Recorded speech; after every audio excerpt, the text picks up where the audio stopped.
Good morning, hello everyone. So my project name is Movie Recommendation System.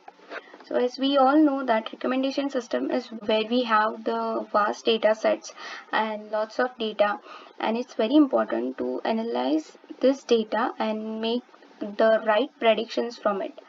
So yeah, I have created the project based on this data set available on internet.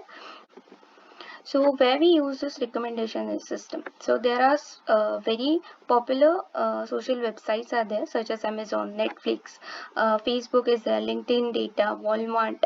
So there are many such popular websites which uses recommendation system for their accurate predictions. So there are two types of recommendation system. First is collaborative and content. So collaborative filtering means we can say that if I watch one film and I liked it, and the same film is liked by my friend, so what may happen that if I watch the second film and and then there will be some chances or there will be some predictions that the second person will also watch the same film, so we will recommend that movie to the another person. So this is collaborative filtering. It is based on the human choice. Like if I like this fruit and also like this fruit, then it may possible that other person will also like that. So, and the second one is content based. Like if I'm watching the movie, which are comedy movie, then it may whenever at the second time, if I want recommendation, it may happen that I will get the recommendation for similar types of movies such as comedy movie, or if I'm watching the horror movies, then I'll get the similar recommendations of horror movies. Now, how this recommendation system works? So first of all, as I said, we have lots of data. Like there is vast information available, and it is very important to fetch the important information from it. So, and that's the tough task. So first of all, to collect the right information, and there should be some space. We have to store those data, and as it is very important data, we have to store it in such a place where there should not be any data loss. Then the next important task is analysis. So this is the main process we can see, or the step in the whole process, because analysis is very important, and on that basis we are going to make the predictions. So if we have the right data, then we will get the right prediction. So this is the equation. So then we build a recommendation system. The recommendation system means we build algorithm on that data we have analyzed or pre-processed. So in that we use the machine learning algorithm. There are different algorithms for classifications, clustering, and there are different AI also algorithms also. Then yeah, so now why recommendation system? Like why we have to build this recommendation system? So these are the results which will see you that why we should have recommendation system. So yeah, here first in the first picture we can see that 75% of the consumers tried a new shopping behavior during a pandemic. Like now we have seen what is recommendation system, where we use it, what is the process, like how recommendation works, that we have seen, and then why we have to build this. So and now we will move towards exactly how we can build. First of all, as we all know that NumPy and Pandas are the most required libraries. Then we have to now here I have taken the data set from internet. Like there are different sites from which where we get the data sets such as Kaggle and etc. So I have taken the two data sets. Like first one is of movies and then second one is about the credits. So this is only one data set, but there are two files in that the same folder.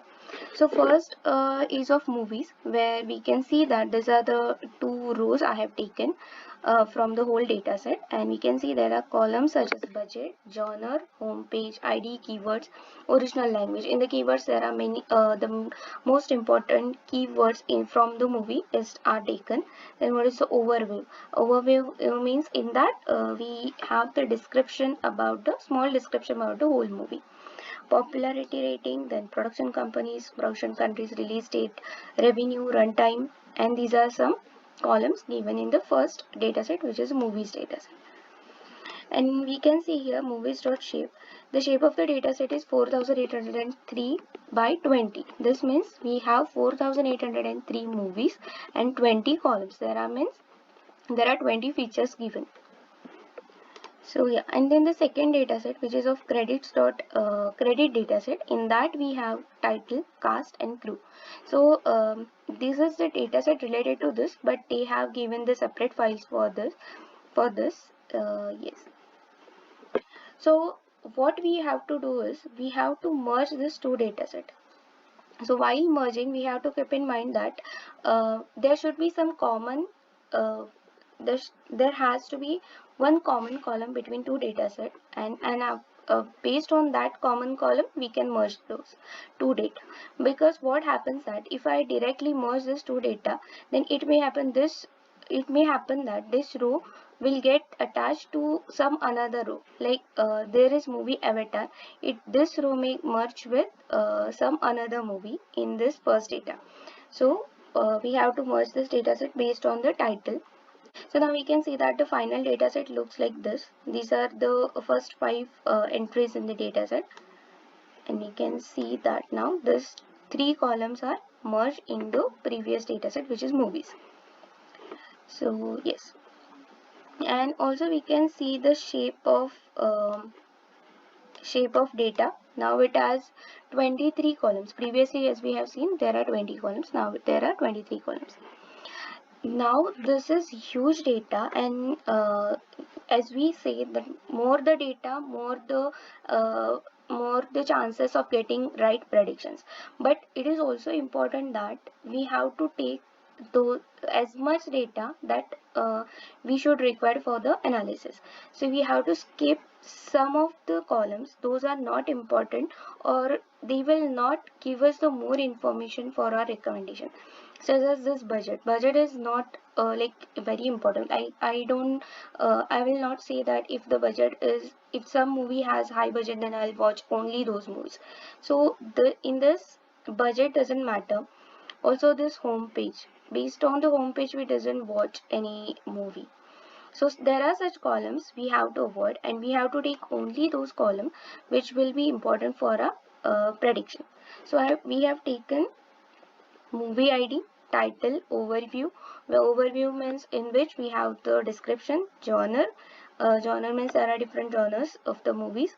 Then keyword, which are the most important keywords from the movie. Then cast and crew. Now why I have taken the crew? So in crew we have directors. So if I'm watching S.S. Rajamouli's film, and my friend is also interested in S.S. Rajmouli. So if I watch another movie of latest movie of S.S. Rajmouli, then it may there is possibility of my friend is also watching that. So this crew column is important. Then cast is important because most of the time we watch the movies of our favorite hero, heroine, and villain also. So yeah, we have removed all the columns, and we have taken only these columns such as movie ID, title, overview, genre, keyword, cast, and crew.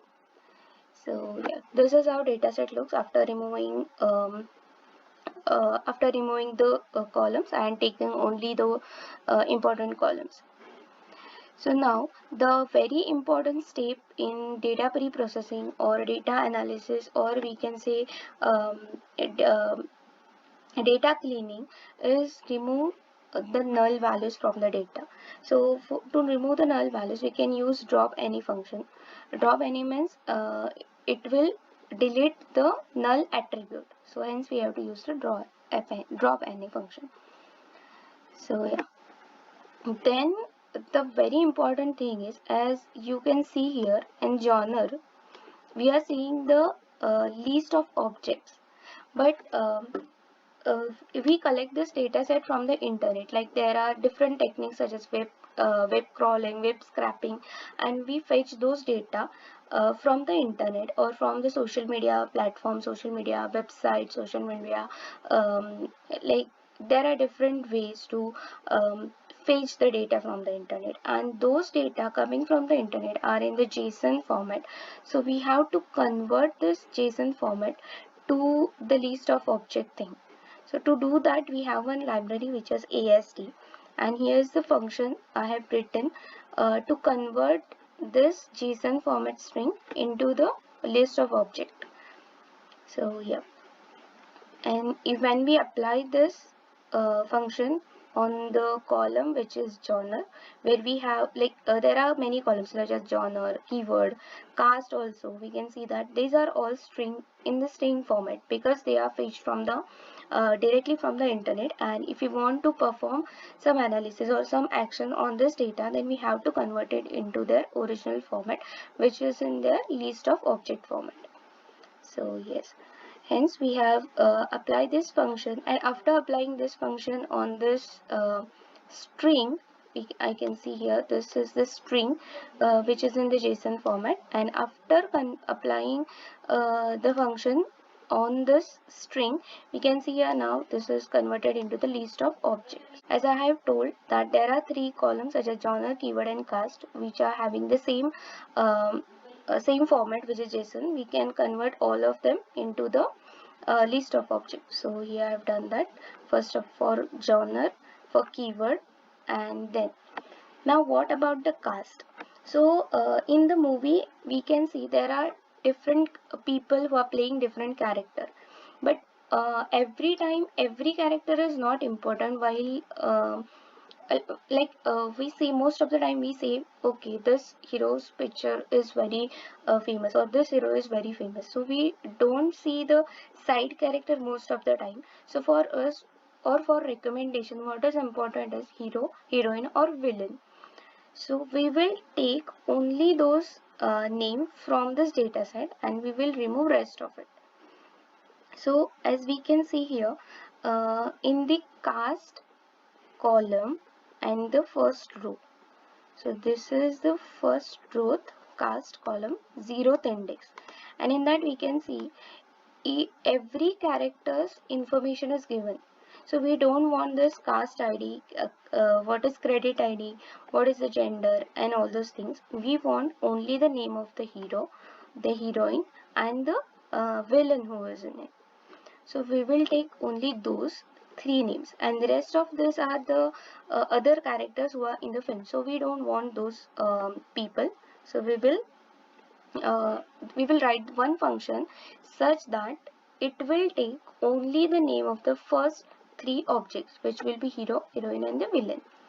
So yeah, hence we have to take the counter up to 3 and only want to fetch the name of that person who is playing the role of hero or heroine or villain likewise.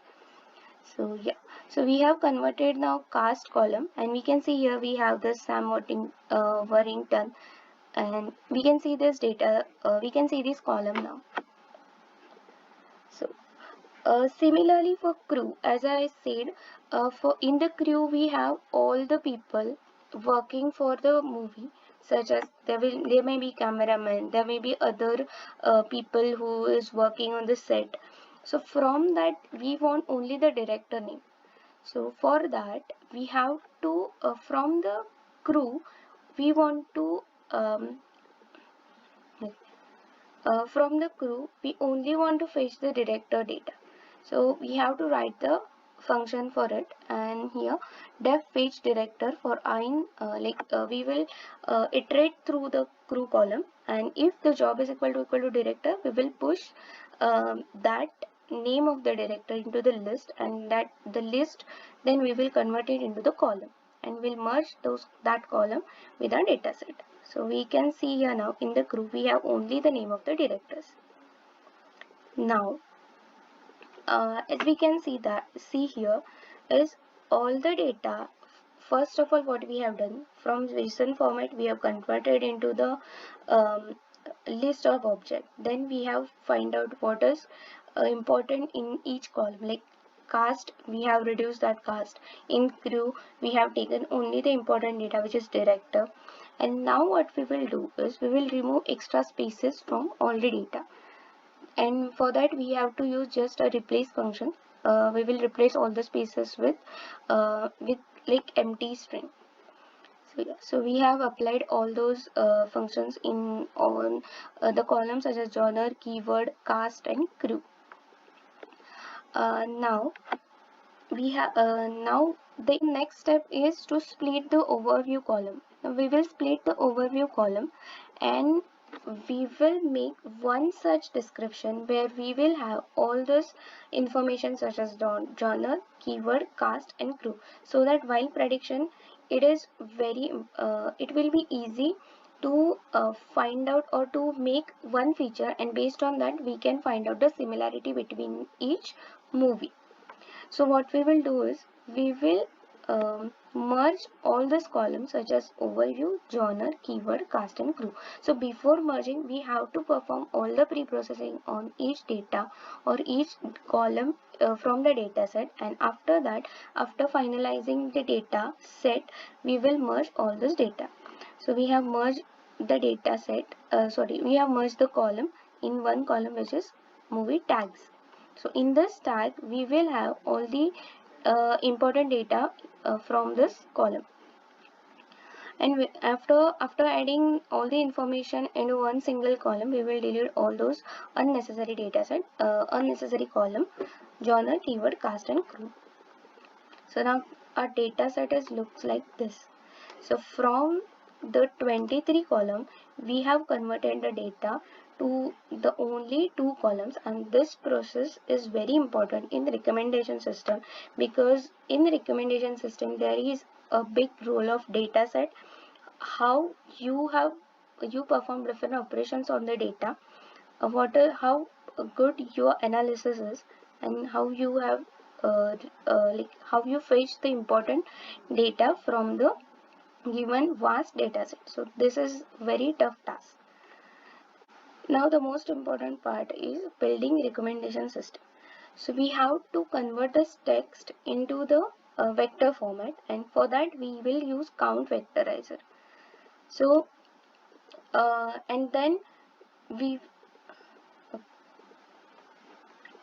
now for that we have to import the count vectorizer from feature extraction.txt. This is the function count vectorizer, where we have selected max feature 5000, stop words are the English. So why we use stop words? To remove the words such as the, a, and, which don't has any grammar like which will don't have a specific meaning. So we'll remove those words. And after performing the count vectorization, we will use the fit transform function on the tags. And after that we can see here the shape of vector has become, or the shape of the data set has become 4806 and 5000.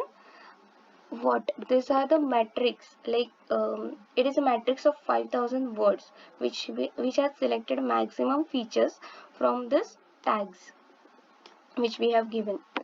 So this is the one vector, or we can say one vector means this is the first row, the second row, third row. In third row we will have 5000 features, in second row we will have 5000 features. Not a feature, but the maximum features or maximum related words related to the movie, those will be there in the first row, second row, third row, fourth row, or fifth row. So likewise. Okay, so the next task is to find out the similar movies which is which person is currently watching. So for that we will use cosine similarity. So to find the similarity between two objects or two text or two vectors, why cosine similarity? There are different similarity functions such as Jocardan similarity. We can use distance formula such as Manhattan, Euclidean distance. But why why only cosine similarity? For that we will go in the PPT. And so now here we can see these are the vectors such as A, B, and C. So here A is there are only 2 points, and there are 2 dimensions. There are 2 features 2 points or 2 dimension we can say, and this is one point A. But in our data set we have 5000 features from our description. So we will have at the at place of 2 point we will have there 5000 point. Here at point B also and at point C also. So if we take the Euclidean distance to find out the similarity between this three vectors or three features, this point A means movie 1, this point 2 means movie 2, this point C means third movie. Okay, so to find out the distance between these three movies, if we find the similarity with the help of Euclidean distance, we can see that there is a distance of 8, 8 and 8. So we can't say that these movies are similar if we go with the Euclidean distance. But if we go with cosine similarity, which will find out the similarity based on the angle between the two vectors, then we can see that this and this, like point A and point B movie are very similar. B and movie C is also similar because their angle between these two vectors is 30.9, which is very small, and we can say that these two movies are similar, like B and C, A and B also. Whereas if I use Euclidean distance for movie A and movie C, there is a difference of 8 centimeter. Then I might say that yes, this movie may not be that much similar. But if we go with cosine similarity, then they are the similar movies.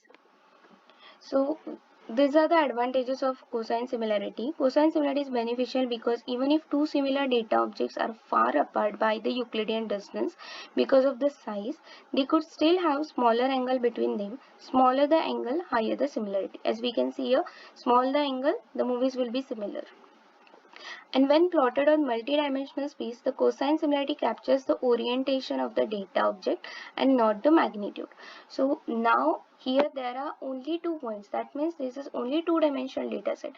But in our case, when we have the data set like which has multiple dimensions such as 5000 features, that means it will have 5000 dimensions. So in that, Euclidean distance or Manhattan distance will not perform in that much good way, and hence we will shift towards the cosine similarity because it finds out the similarity based on the angle between the two features or two vectors. So hence we have used cosine similarity to find out the similarity between the two movies or two vectors. Now we have to import the cosine similarity from sklearn.matrix.pairwise, and we have to just apply the vectors on this cosine similarity function, and this is the similarity we are getting. Okay, so what is now the similarities? This similarity is showing similarity of first movie with first movie. So okay, this is the similarity of first movie with other 4806 movies. So in the first row, we will have 4806 similarities. Similarity. So in the first row, we will have similarities of 4806 movies. So as we can see that one is the similarity of first movie with itself. Second is the similarity of movie 1 with the movie 2. Third is similarity of first movie with the third movie. So likewise it will go up to last movie, and this will be the similarity of a last movie with the first movie, and hence it's showing the 0 point something. So now our target is, now yes, here we can see that the similarity shape is 4806 across 4806 because each movie will have the similarity with other movie. Now it's time to check whether our recommendation system is working good or not. So yes, we have this function. Now how to find out the best similar or best suited first three movies with the movie which is I am watching. So these are the similarities, and more the similar movie is, we will give that movie as recommendation for the user. So as we can see that 0.08. So for one, definitely we are not going to do, because there will be similarity will be equal to 1 only when the two movies are two movies are same. When the two movies are same, we will got the similarity as 1. 0.08, that means this is closer, more similar to the movie I'm watching. 0.06 is, that means less similar. 0.025 means it's not, it's very less similar to the movie which is I'm watching. So we have to write the function, or we can say that we have to sort the, in simple words we can say that we have to sort the similarities, and we can then select first 3 or first 5 movies. So this is the function I've written here. df recommend movie index, new title movie index 0, and distance. Here I have sorted the list. It means I have sorted the first row, then second row, third row. From first row I am taking first 5 images of the movie, and I want to show first 5 recommendation to the user. Now here's the example. Recommend Gandhi. Right now I'm watching the movie which is based on the Gandhi, and then these are the next 5 recommendations given to me based on the description which is there for the Gandhi, such as Gandhi. Now we can see here this recommendation is working perfectly, like round about 80 to 90% correctly. We can't make every prediction 100%, but for recommendation it has to be at the good point, because and it has accuracy up to 90 or 80, and then our recommendation system will be great. So this is how I made the recommendation system. You can make you can make use of different algorithms, machine learning algorithms, or different similarity algorithms also. I have used cosine similarity because it also, like as I've said, instead of distance, when we have lots of multi-dimensional data, it is very useful to use cosine similarity.